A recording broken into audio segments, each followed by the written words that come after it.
ये देखिए, ये चंदन अगरबत्ती और ये गुलाब जल और इसके साथ कपूर का पैकेट। सॉरी, अंग्रेज चले गए, सॉरी छोड़ गए।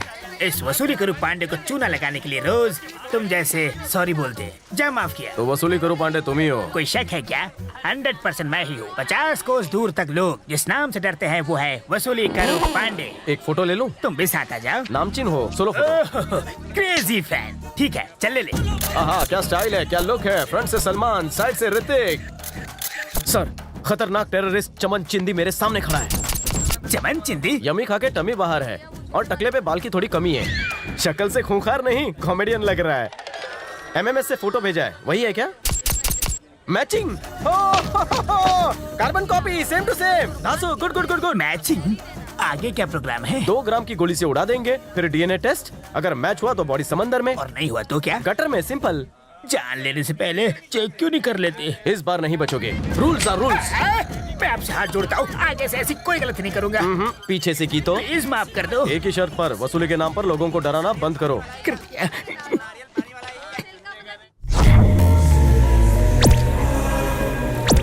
जयराम जी। नमस्ते सर। नमस्कार सर। मान सम्मान के लिए आप सबका शुक्रिया। आपने हमें यहाँ किस लिए बुलाया? सेवा के लिए। मेरा भतीजा बिजनेस में बहुत नाम कमा चुका है, अब जनता जनार्दन की सेवा करना चाहता है। जनता की भलाई के लिए हम इस बार इलेक्शन लड़कर एमएलए की कुर्सी पर बैठ के रहेंगे। पॉलिटिक्स बहुत कॉस्टली हो गया है आजकल। बिल्कुल सही। आपको भी बदले में कॉस्टली गिफ्ट्स मिलेंगे। बहती गंगा में हाथ धोने में क्या बुराई है? वोट दो, नोट दो। ज्यादा नहीं है, सिर्फ 3 करोड़। इतने ज्यादा? अरे 3 करोड़ होते तो मैं रिटायर हो जाता। सुपरमार्केट के आने की वजह से हमारा धंधा तो ढीला पड़ गया। हमारे पास इतने पैसे नहीं है। जान देने से अच्छा है पैसा देना। फैसला अभी होगा। ए सुन, हम तो डरते नहीं है। अगर तू भीख ही मांग रहा है हमसे, तो भिखारी की तरह मांग। कमीना चाचा, भिखारी भतीजा। मेरी खड़ा कर मुझसे ही सवाल लड़ाता है। हाँ? मेरे सामने ऊंची आवाज में बात करने की हिम्मत कैसे हुई? हाँ? सुन बे मुछड़ भाई, जब तक पैसे नहीं मिल जाते तब तक मार्केट की एक भी दुकान नहीं खुलेगी, वरना तू मरेगा। जब चाबुक सिंह का चाबुक चलता है तो सबकी खाल खींच लेता है।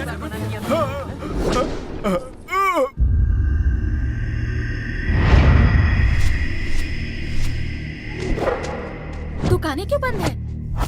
इस तरह जबरदस्ती करना तो जुल्म है। अपन कोई जुलूम नहीं कर ले है। अपन तो अन्ना जी की तरह अहिंसा का लाता अपना ले है। अपन की मर्जी के खिलाफ किसी ने दुकान खोली तो उसका सेटल डाउन।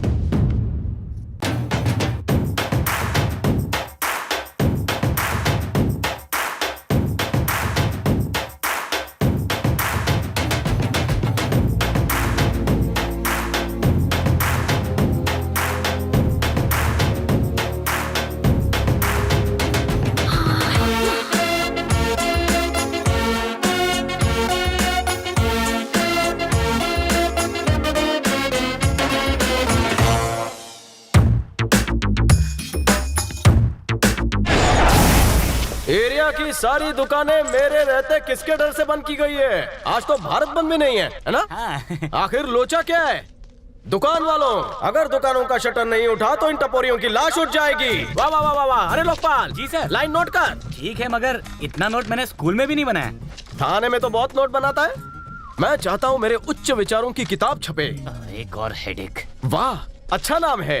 हेड एक, दर्द अनेक। वाह, सॉलिड, सुपर्ब। तूने अपनी दुकान क्यों खोली? अनशन चालू है। अनशन करना है तो रामलीला मैदान में जाकर कर। ये मार्केट तेरे बाप का है क्या?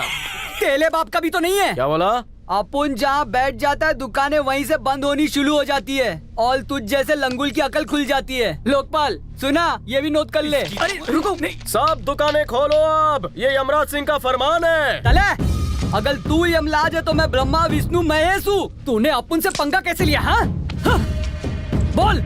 सिर्फ भौंकने से कुछ नहीं होता, काटना भी पड़ता है। दांत हैं या घिस गए? काटूंगा भी। पहले कबड्डी के मैच में हला के तो दिखा बे। ठीक है, पहले कबड्डी और फिर हथकड़ी तो हो जाए। ये शेर अकेला एक तरफ, गली के कुत्ते सब एक साथ। अगर तुमने एक पॉइंट भी बनाया तो मार्केट की दुकानें बंद। अगर नहीं बनाया एक भी पॉइंट तो तोड़ दूंगा तुम्हारे बॉडी के सारे जॉइंट। मैं रेडी हूँ। मैंने कबड्डी में अच्छे अच्छों की हड्डियाँ तोड़ के रख दी हैं। सच में?